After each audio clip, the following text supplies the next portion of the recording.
Everyone and welcome back to back benches academy. अब इस video में यहाँ पे हमारे डिस्कस करेंगे रॉस सिस्टम। अब रॉस सिस्टम क्या है? हमारा रेनिन एंजियोटेंसिन एल्डोस्टेरोन सिस्टम। ये हमने वैसे हाइपरटेंशन के अंदर कर लिया था, लेकिन अभी यहाँ पे इसको दोबारा से फिर मतलब देख लेते हैं यहाँ पे। तो सबसे पहले ये हुआ कि आपकी बॉडी के अंदर कोई भी ऐसी कंडीशन आई जिसकी वजह से आपका जो है रॉस सिस्टम जो है आपके एक्टिवेट हो गए। अब एक्टिवेट कौन करते हैं? फॉर एग्जाम्पल आपकी जो है बॉडी के अंदर आपका ब्लड ही कम है, या फिर आपका जो है सर्कुलेटिंग वॉल्यूम कम है। आपको कोई भी पेशेंट है उसके अंदर क्या हुआ, या फिर उसके ब्लड लॉस हो गया, इस तरह का कोई भी प्रॉब्लम हुई तो क्या हुआ, उसका बीपी कम है। उसके अलावा उसकी बॉडी के अंदर सोडियम कम है, या फिर उसका जो सिंपैथेटिक सिस्टम एक्टिवेट हो गया, तो उसमें क्या होगा, ये क्या करेंगे, हमारे रास सिस्टम जो है इसको एक्टिवेट करेंगे। अब रास सिस्टम में हमारी कुछ चीज़ें जो है हमारी इंपॉर्टेंट है। उसमें ये है कि आपका एक एफरेंट आर्टेरियोल है, आपके ये हमारे पड़े होते हैं, हमारे मतलब ग्लोमेरुलस पे अंदर होते हैं, वहाँ पे एफरेंट आर्टेरियोल, उसके बाद हमारे निकल रहे होते हैं इसमें इफरेंट आर्टेरियोल। अब ये जो एफरेंट आर्टेरियोल है ना, ये हमारे अटैच होते हैं डिस्टल कन्वोल्यूटेड ट्यूब्यूल से by means of Jazzy sales. अब जेजी सेल जो है ये हमारे क्या करते हैं, हमारी ये वाली सारी चीज़ें जो है इनको ये सेंस कर रहे होते हैं यहाँ पे। अब आपका ये जो डिस्टल कन्वोल्यूटेड ट्यूब्यूल है, यहाँ पे हमारे एक और चीज़ पड़ी होती है, that is called as our macula densa cells. अब इनका काम क्या होता है, ये हमारी जो डिक्रीज सोडियम आती है ना, इसको ये सेंस करते हैं और सेंस करके हमारे जेजी सेल्स को एक्टिवेट कर देते हैं। अब कोई भी आपकी प्रॉब्लम आई, मतलब कुछ भी कंडीशन हुई, वट एवर, आपका जो है बीपी कम हुआ या फिर आपका सोडियम कम हुई, आपका क्या हो गया, जेजी सेल्स जो है वो हमारे एक्टिवेट हो गए। जेजी सेल्स जैसे ही एक्टिवेट होते हैं, ये क्या करते हैं, हमारे रेनिन जो है इसको सिक्रीट करते हैं। अब हमारा जो आपका लीवर है, लीवर से हमारा कॉन्स्टेंटली आपका जो है सिंथेसाइज करके ही हमारा एंजियोटेंसिनोजिन जो है इसको हमारे ब्लड के अंदर भेजता जा रहा है। अब क्या है, रेनिन का काम क्या है, इसने एंजियोटेंसिनोजिन को कन्वर्ट करना है एंजियोटेंसिन 1 के अंदर। एंजियोटेंसिन 1 के अंदर कन्वर्ट हो गई। अब एंजियोटेंसिन 1 जो है ये हमारी ब्लड के अंदर आएगी और उसके बाद ये हमारी जाएगी लंग्स में, और वो जाएगी वहाँ पे क्यों? क्योंकि हमारा यहाँ पे पड़ा होता है एंजियोटेंसिन कन्वर्टिंग एंजाइम। ये आपकी पूरी बॉडी में होता है, लेकिन आपकी इसकी जो है ना ज़्यादा जो इसकी क्या कहते हैं कंसंट्रेशन, वो हमारी लंग्स में होती है। तो इस वजह से इसकी जो कन्वर्जन हो रही होती है वो भी हमारी होती है लंग्स में। तो ये क्या हुआ, यहाँ पे हमारी एंजियोटेंसिन 1 आई और उसको इसने कन्वर्ट कर दिया हमारे लंग्स में एंजियोटेंसिन 2 के अंदर। अब एंजियोटेंसिन कन्वर्टिंग एंजाइम का एक और काम भी है, वो है हमारी ब्रेडिकाइनिन जो है इसकी ब्रेक डाउन। ये इंपॉर्टेंट क्यों है? क्योंकि अगर आपका एक पेशेंट है, उसको आपने लगाया हुआ है एस इनहिबिटर्स पे, मतलब आपके एसिप्रिल्स लाइक आपका कैप्टोप्रिल, एनालाप्रिल वगैरह, उस पर आपने पेशेंट को लगाया हुआ है। तो अब इस केस में क्या हो जाएगा, आप बीपी को तो ठीक कर रहे हैं, लेकिन उसके साथ साथ क्या हो रहा है, वहाँ पे आपकी ब्रेडिकाइनिन जो है वो उनकी ब्रेक डाउन नहीं हो रही। तो अब इस केस में क्या हो जाएगा, जो आपका पेशेंट है उसके अंदर ब्रेडिकाइनिन बढ़नी शुरू हो जाएगी, और इसके अंदर आपका एक इंपॉर्टेंट साइड इफेक्ट स्टार्ट हो जाएगा पेशेंट के अंदर, जिसको हम क्या कहते हैं, पेशेंट जो है उसके अंदर ड्राई कफ स्टार्ट हो गई है। अब वंस आपका जो पेशेंट है उसके अंदर ड्राई कफ स्टार्ट हो गई है, अब आपने मतलब उसको पेशेंट को दोबारा से नहीं देनी है एस इनहिबिटर। उसमें आप क्या करते हैं, आपका जो एंजियोटेंसिन कन्वर्टिंग एंजाइम है ये क्या कर रहा है, एंजियोटेंसिन 1 को एंजियोटेंसिन 2 में कन्वर्ट कर रहा है। अब एंजियोटेंसिन 2 जो है ये आपके रिसेप्टर्स पे जाके अटैच कर रही है। अब आपने क्या करना है, इसको नहीं देना, मतलब आपने जो है ना एंजियोटेंसिन कन्वर्टिंग एंजाइम जो है इनहिबिटर, उसको आपने नहीं देना। अब क्या कर दो, आप उसके जो है रिसेप्टर्स जो है उनको ही ब्लॉक कर दो, मतलब आपकी जो है एंजियोटेंसिन 2 उसके अपने रिसेप्टर्स पे आके अटैक ही ना करे, एक्टिवेट ही ना करें उनको। अब आपके जो एंजियोटेंसिन 2 के रिसेप्टर्स होते हैं वो कहाँ कहाँ पे पड़े होते हैं, हमारे ब्लड वेसल्स के अंदर पड़े होते हैं, और वहाँ पे जब आपकी एक्ट करती है उसमें ये क्या करती है, आपकी वेजो कंस्ट्रिक्शन करवा के आपका जो है बीपी उसको बढ़ा देती है। इसके अलावा जब आपके ये हमारे जो ये हमारे हैं आर्टेरियोल्स, इस पे आपके आके अटैक करती है, तो ये हमारे इफरेंट आर्टेरियोल्स जो हैं उसके ऊपर आपका जो है ना ये एक्टिवेट करती है उनको, और जैसे ही एक्टिवेट करती है तो वहाँ पे भी वही बात होगी, आपकी जो है वेजो कंस्ट्रिक्शन करवाएगी, कंस्ट्रिक्ट करेगी आपकी इफरेंट आर्टेरियोल्स पे। अब यहाँ से आपकी जो है कंस्ट्रिक्शन हो गई, तो अब पीछे से जो ब्लड आ रहा है वो सारा का सारा अब क्या हो जाएगा, यहाँ पे ज़्यादा फिल्टर हो रहा होगा, तो ओवरऑल क्या हो जाएगी, आपकी फिल्ट्रेशन फ्रैक्शन जो आपका वो बढ़ जाएगा। और इसके साथ साथ ये आपका कब होता है, जब आपने जो है अपना GFR जो है उसको आपने मेंटेन करना हो। इसके बाद ये आपकी जो है प्रोक्सिमल कन्वोल्यूटेड जो ट्यूब्यूल के सेल्स हैं वहाँ पे जाएगी, और वहाँ पे हमारी जो है सोडियम की जो है रिटेंशन ज़्यादा करवानी शुरू कर देगी। इस सब के साथ साथ ये जाएगी आपके एड्रीनल ग्लैंड्स पे। अब जैसे ही एड्रीनल ग्लैंड्स पे जाएगी, वहाँ पे हमने देखा था हमारी जो है ग्लोमेरुलोसा जो है हमारी, वो क्या सिक्रीट करती है, एल्डोस्टेरोन। वहाँ से ये क्या करवाएंगे, हमारी एल्डोस्टेरोन को वहाँ से सिक्रीट करवाएंगे। एल्डोस्टेरोन हमने देखा था हमारे जो है डिस्टल कन्वोल्यूटेड ट्यूब्यूल पे जाकर फिर एक्ट करेगी वहाँ पे, और इसमें क्या हो जाएगा, आपके अल्फा इंटरकलेटेड और उसके बाद आपके प्रिंसिपल सेल्स। अब इसका काम क्या है, एल्डोस्टेरोन का इसने क्या करना, सोडियम की जो है रिटेंशन करवाना शुरू कर देनी है। सोडियम जैसे ही आपकी रिटेंशन होगी, सोडियम के साथ साथ क्या हो जाएगा, आपके वाटर जो है वो भी आपकी बॉडी के अंदर बढ़ना शुरू हो जाएगा, ब्लड का आपका सर्कुलेटिंग वॉल्यूम आपका बढ़ जाएगा, आपका बीपी जो है वो आपका ठीक हो जाएगा। लेकिन इसके साथ साथ क्या है, जब आपकी ये सोडियम की रिटेंशन करवा रही है, अब इसके साथ साथ ये क्या करवाएगी, आपकी जो पोटाशियम है उसको सिक्रीट भी करवाना शुरू कर देगी। तो अब जब आपका पेशेंट होगा, मतलब उसके एल्डोस्टेरोन जब बढ़ी हुई है, सोडियम के अंदर बढ़ने की वजह से आपका जो है पोटाशियम आपकी बॉडी से वो लॉस होना शुरू हो जाती है। और इसके साथ साथ ये जो है हमारे पोस्टीरियर पिट्यूटरी पे जाके जब एक्ट करेगी, वहाँ से हमारा रिलीज़ करवाएगी एडीएच।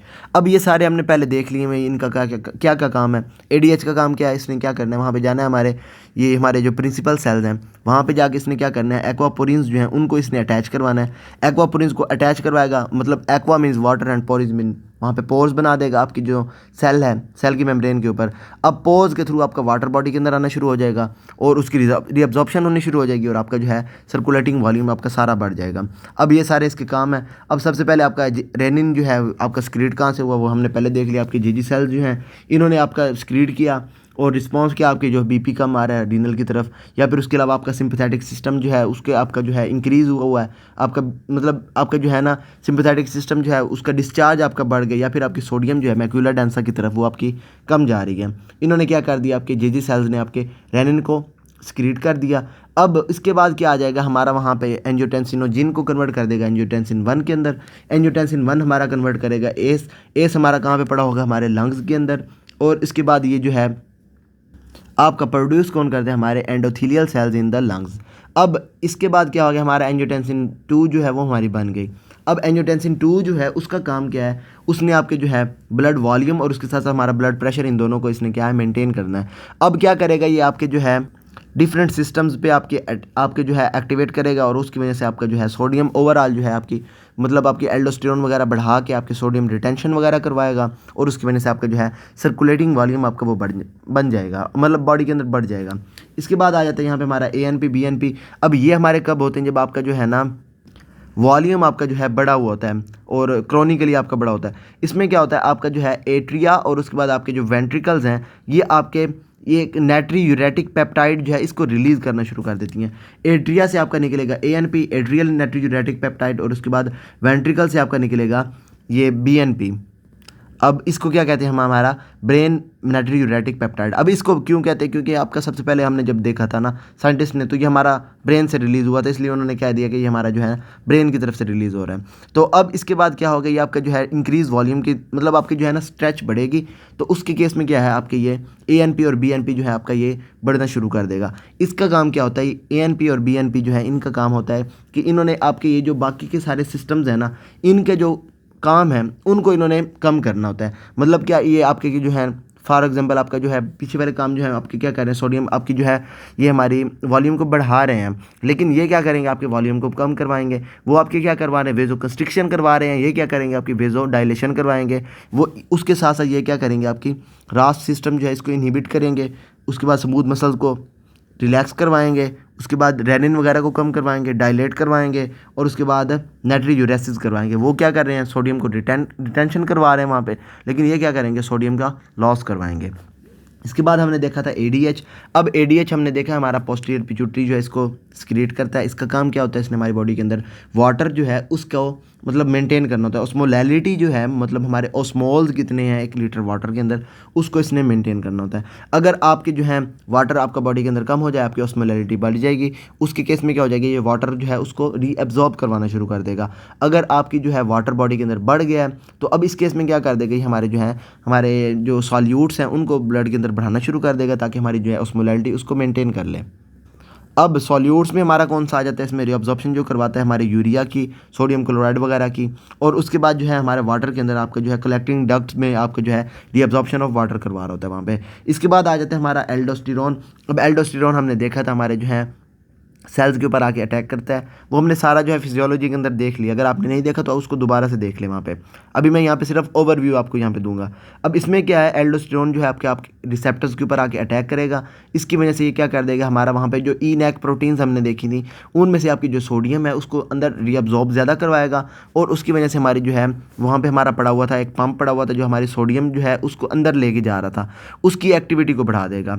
तो उसकी वजह से क्या हो जाएगी, आपकी बॉडी के अंदर सोडियम बढ़ जाएगी, लेकिन उसके साथ साथ आपकी जो है पोटाशियम आपकी जो है बॉडी से सिक्रीट होना शुरू कर देगी। तो इसके केस में क्या हो जाएगा, आपका जो पेशेंट है अगर उसको आपको एल्डोस्टेरोन के ऊपर लगवा रहे हैं तो वो क्या कर देगा, आपकी बॉडी जो है उसके अंदर पोटाशियम जो है उसको लॉस करवाना शुरू कर देगा। पोटाशियम आपकी बॉडी से कम हो जाएगी, सोडियम जो है आपकी बॉडी के अंदर बढ़ जाएगी। अब पोटाशियम को क्योंकि लॉस करवा रहा है, इसलिए आप जो है इसको हाइपरकैलेमिया के अंदर भी एल्डोस्टेरोन जो है इसको यूज़ कर सकते हो।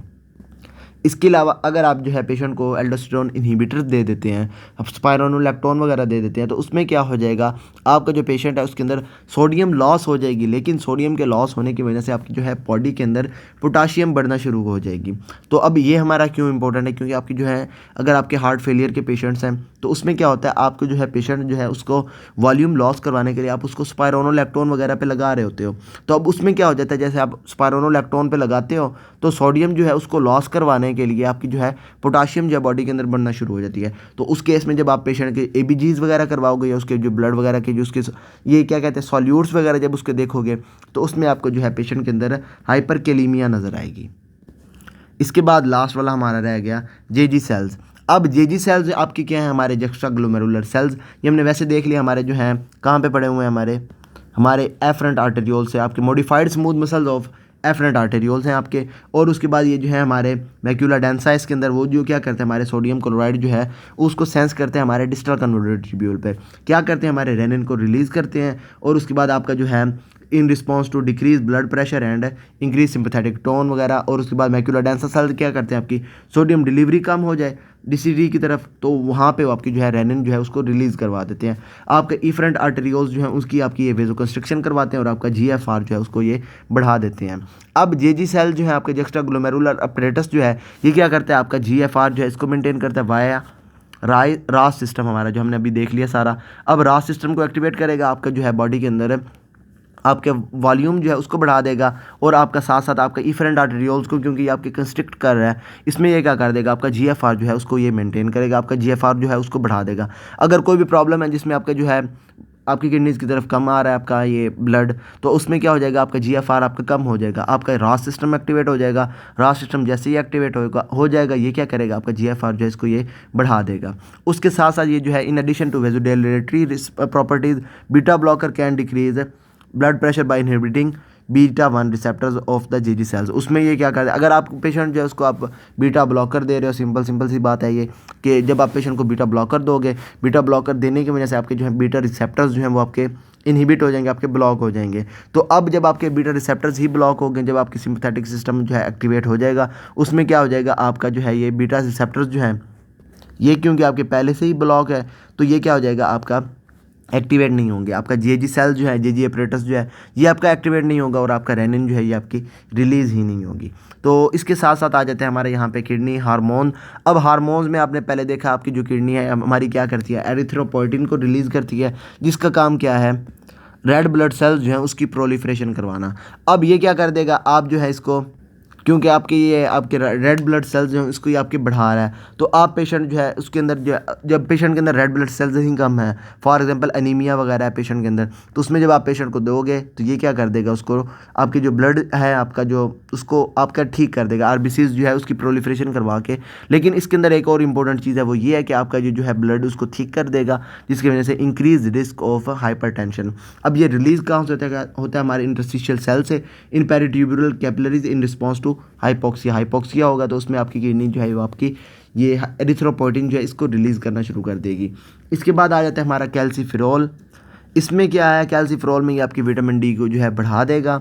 वो आपकी कहाँ होगी, आपकी जहाँ पे हमारा प्रोक्सिमल कन्वर्टर ट्यूब्यूल पे हमारा, जहाँ पे हमारा ये पैराथायरॉयड हार्मोन हमारा एक्ट कर रहा था, वहाँ पे ये क्या कर देगा, हमारी कैल्सीडायोल को कन्वर्ट करेगा कैल्सीट्रायोल के अंदर। और इसकी वजह से जो कैल्सीट्रायोल होती है हमारी होती है एक्टिव फॉर्म।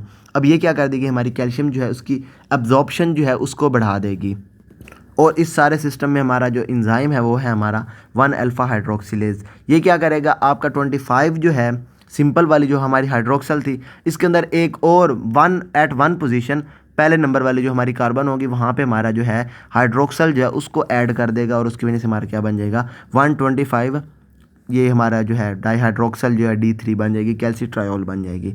इसके बाद आ जाते हैं हमारे प्रोस्टाग्लैंडिन्स। किडनी हमारी जो है प्रोस्टाग्लैंडिन्स को भी सिक्रीट करती है। अब प्रोस्टाग्लैंडिन्स हमारी क्या करती हैं, वेजोडाइलेशन करवाती हैं। और ये क्या करती हैं, पैंक्रियाज आपके जो है paracrine secretion vasodilate efferent arteriole to increase renal blood flow, आपके एफरेंट आर्टेरियोल जो है उसको डायलेट करवाएंगे और उसकी वजह से आपका जो है रीनल ब्लड फ्लो कम ज़्यादा हो जाएगा, सॉरी। लेकिन अब इसमें क्या है, आपका जो है फॉर एग्जांपल आप जो है पेशेंट जो है उसको दे देते हैं वो चीज़ जो आपकी जो प्रोस्टाग्लैंडिन्स है उसको ही इनहिबिट कर देती है, हमारी होती है एनएसएड्स। अब इसमें क्या हो जाएगा, आपकी जो प्रोस्टाग्लैंडिन्स हैं उसकी सिंथेसिस नहीं होगी, उसकी वजह से क्या हो जाएगा, आपका जो वेजोडाइलेशन होनी थी अब क्या हो जाएगी, आपकी वेजोकंस्ट्रिक्शन ऑफ एफरेंट आर्टेरियोल्स। अब इसकी वजह से क्या हो जाएगा, एफरेंट आर्टेरियोल्स ही आपके कंस्ट्रिक्ट हो गए हैं, तो आपकी किडनीज़ की तरफ ब्लड ही कम जा रहा होगा, यहाँ पे हमारी आगे किडनी पड़ी हुई है। तो अब क्या हो जाएगा, इसके केस में आपका जो है जीएफआर आपका कम हो जाएगा। और उसके बाद ये आपका जो है ना, ये हमारा प्री रीनल जो एक ही आया है वो भी हमारा कर दे, वो हम बाद में देखेंगे अभी। लेकिन इसके बाद हमारी लास्ट पे आ जाती है हमारी डोपामीन। डोपामीन में आपने क्या याद रखना है, इसमें आपकी सिक्रिएट होती है हमारी पीसीटी से, और उसके बाद ये क्या करती है, हमारी नाइट्री यूरेसिस करवाती है। और उसके बाद अगर लो डोजेज है तो ये क्या कराएगी, आपकी डायलेट करवाएगी इंटरलोबुलर आर्टरीज, और उसके बाद एफरेंट आर्टेरियोल्स, और उसके बाद हमारे इफरेंट आर्टेरियोल्स, इन सारों को ये क्या करेगी, आपके डायलेशन करवाएगी। डायलेशन होने की वजह से अब यहाँ पे क्या, आपकी किडनीज़ की तरफ डायलेट जो आपका एरिया, वहाँ पे आपका ब्लड जो है वो इजीली आ सकता है, तो आपका क्या हो जाएगा वहाँ पे इंक्रीज रीनल ब्लड फ्लो। और उसके बाद रीनल ब्लड फ्लो बढ़ने की वजह से आपका जो है जीएफआर उसके अंदर चेंज भी आ सकता है। लेकिन अगर ये डिपेंड करेगा आपकी इफरेंट आर्टेरियोल्स का, मतलब ज़्यादा होगा या फिर आपका कम हो जाएगा, ये वाली सारी चीज़ें। लेकिन इसके बाद क्या है, आपकी हायर डोजेज पे ये आपकी क्या करती है, एक्ट एज ए वेजोकंस्ट्रिक्टर। आपने इसके अंदर ये याद रखनी है, लो डोज देंगे तो क्या करेगी, डायलेशन करवाएगी, हाई डोज देंगे तो वेजोकंस्ट्रिक्शन करवाएगी। बाकी ये सारे टॉपिक वैसे ही खुशक से थे, तो अगर इसके अंदर कोई भी प्रॉब्लम हो then you can ask me, and till then अल्लाह हाफिज़।